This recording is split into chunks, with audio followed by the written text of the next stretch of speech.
I have never seen anything like it. So we'll see what happens. And I thought it was a mistake they would take it off. It's still on there today. 700 plus bucks for a 1 ounce silver coin, 10,000 for a half ounce gold, and 20,000 for a 1 ounce. I don't know. Never seen anything like that. We'll see. I'm not part of the camp that thinks gold will be revalued on July 4th. I think that, yeah, I mean, could they market to market? Should it be done sooner than later? Sure, yes. Having the Federal Reserve come in or the government come in and actually have the Treasury, in essence, revalue the gold through the gold certificate program, I think is a stretch.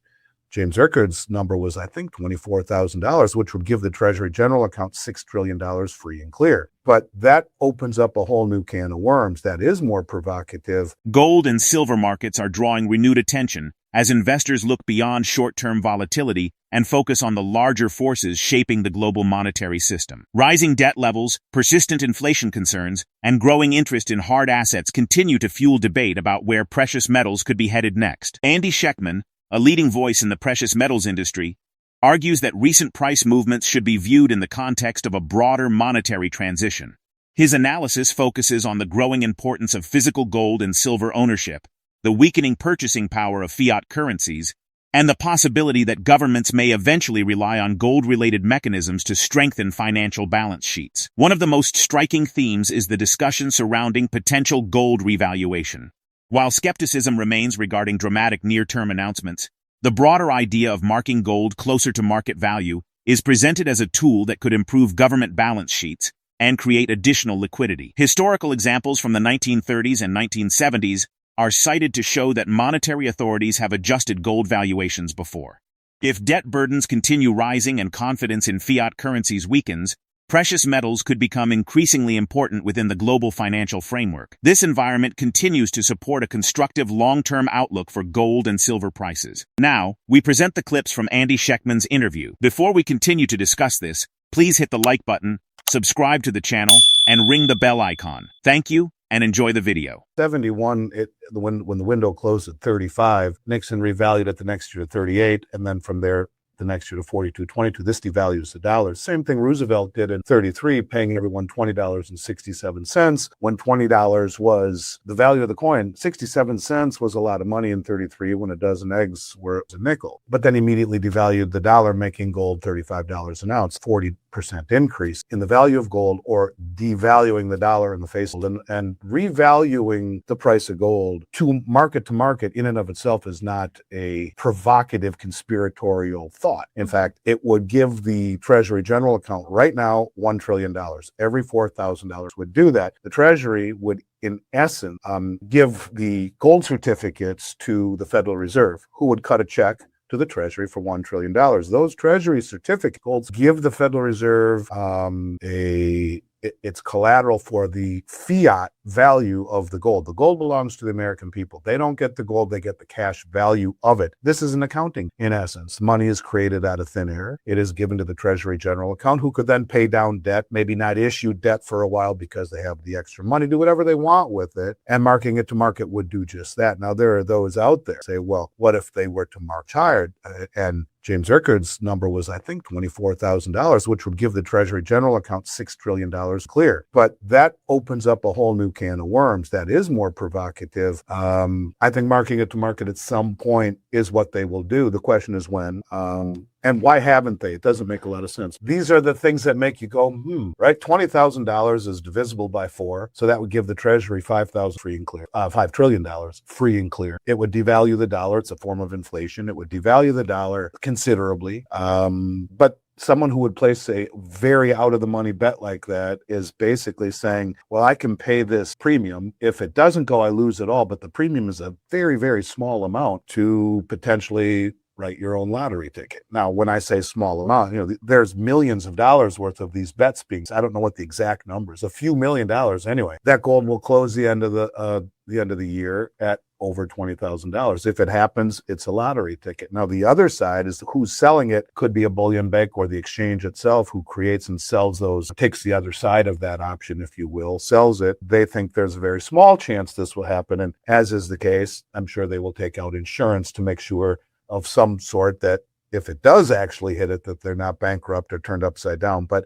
the point of it is that you have I don't know what the exact number is. It's growing. I saw there more and more being put on. Quite a few of them that people are basically betting that gold will be $20,000 by the end of the year. It's interesting that this number keeps popping up. They're paying to make that bet, obviously. It's a small premium for a very big return. Small premium in relation to the outside. But isn't it curious, this $20,000 number? Yeah, that's the curious part. That's the curious part, as is the $20,000 number here. It's very curious. It is. I don't know. As you say, things that make you go, Yeah, which they do. And these are the things that make me try and connect the dots. So I say, look, I don't know. But when you look at these things that line up like this, you have to say, geez, is it coincidental? Is there something bigger at play? No, information is everything. And either these people have a ton of money and don't mind wasting, $1 million on a bet. There are people out there that kind of money. On the other hand, maybe it's something bigger than that. Who knows? You still think 50-50 chance that the U.S. comes out with a gold-backed treasury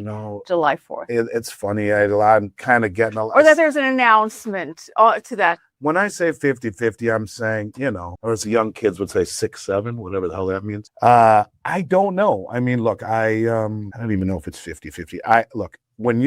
I'll say it this. I've spoken to a lot of people in 36 years in this industry. Judy Schectman impressed me as much as anyone I've ever spoken to in my life. Not only with how articulate and gold revaluation remains one of the most closely watched themes among precious metals investors.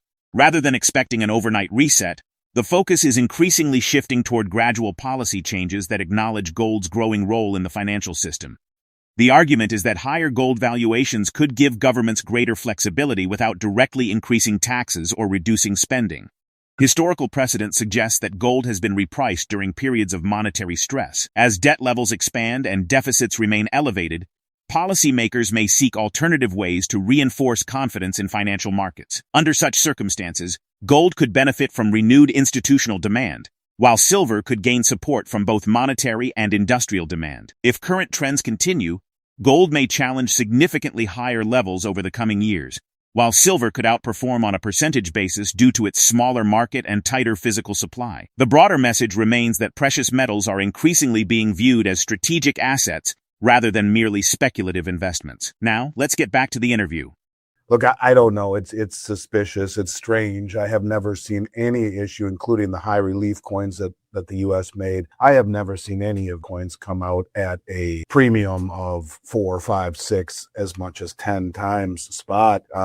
It's unusual. Now, I'm not part of the camp that thinks gold will be revalued on July 4th. I think that, could they market to market? Should it be done sooner than later? Sure, yeah. Having the Federal Reserve come in or the government come in and actually have the Treasury, in essence, revalue the gold through the gold certificate program, I think is a stretch. I think there's a better chance of perhaps, as Judy Schectman has mentioned on our show twice, once with you, once with me, that we would see some sort of a link between the Treasury, the long bond, she said 50-year to begin, and gold, long before they have the need to synthetically revalue the price of gold, which has been done 3 times before in this country, of course, 33, 72, and 70. But I don't know what to make of it. It's very strange. What is a normal premium today? I get it, it's a collectible, but what's a normal premium? Even a proof coin may have a premium of not only 5x, but into the $20,000 range. It's strange. You look at some places or things that are so stupidly priced, and I remember talking to a friend of mine recently, why the heck would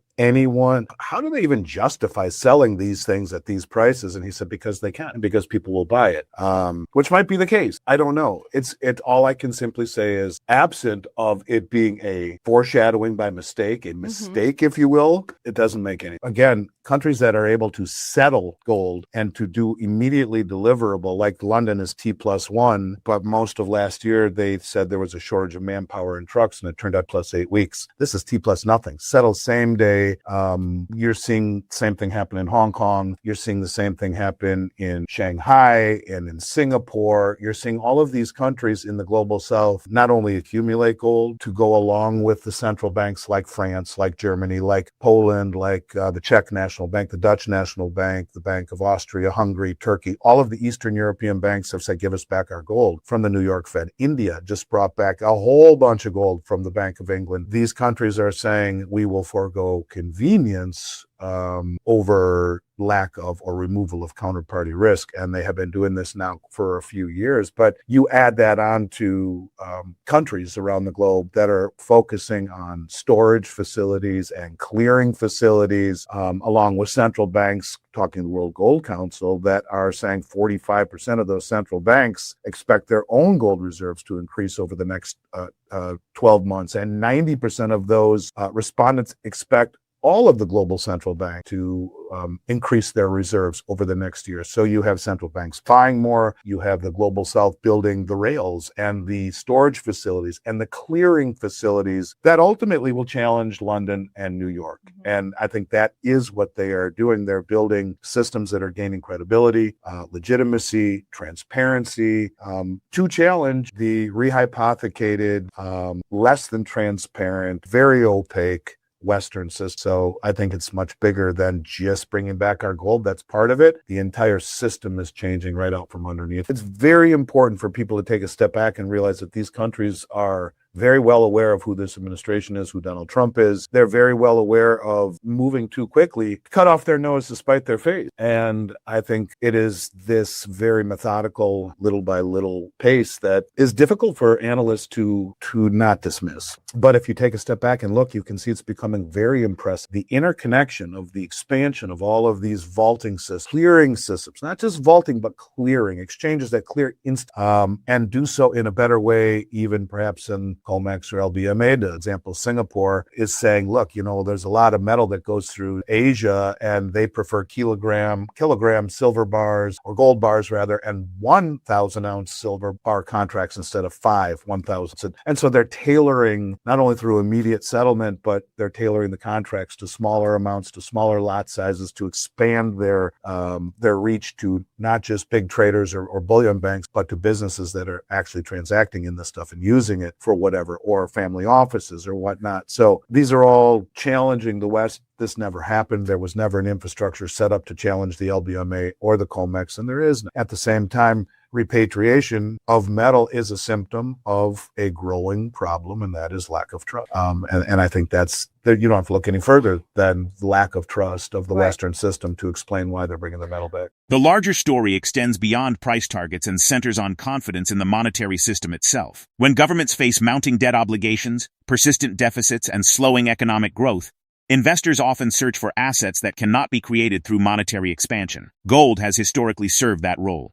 and silver frequently follows when capital begins flowing into the precious metals sector. The discussion highlights how even modest adjustments in official gold valuations could have significant implications for government balance sheets.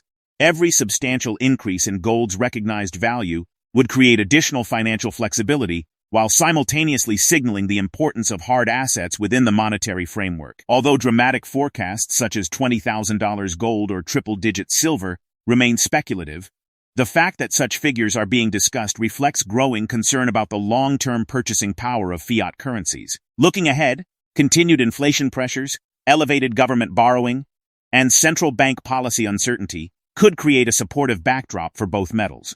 Gold appears poised to remain the primary monetary hedge, while silver may benefit from a combination of investment demand and industrial use. In that environment, periods of correction may be viewed less as trend reversals and more as opportunities within a broader secular bull market for gold and silver. Share your thoughts about this interview in the comment section below. If you found this video helpful, please hit the like button, subscribe to the channel, and ring the bell icon. Thanks for watching.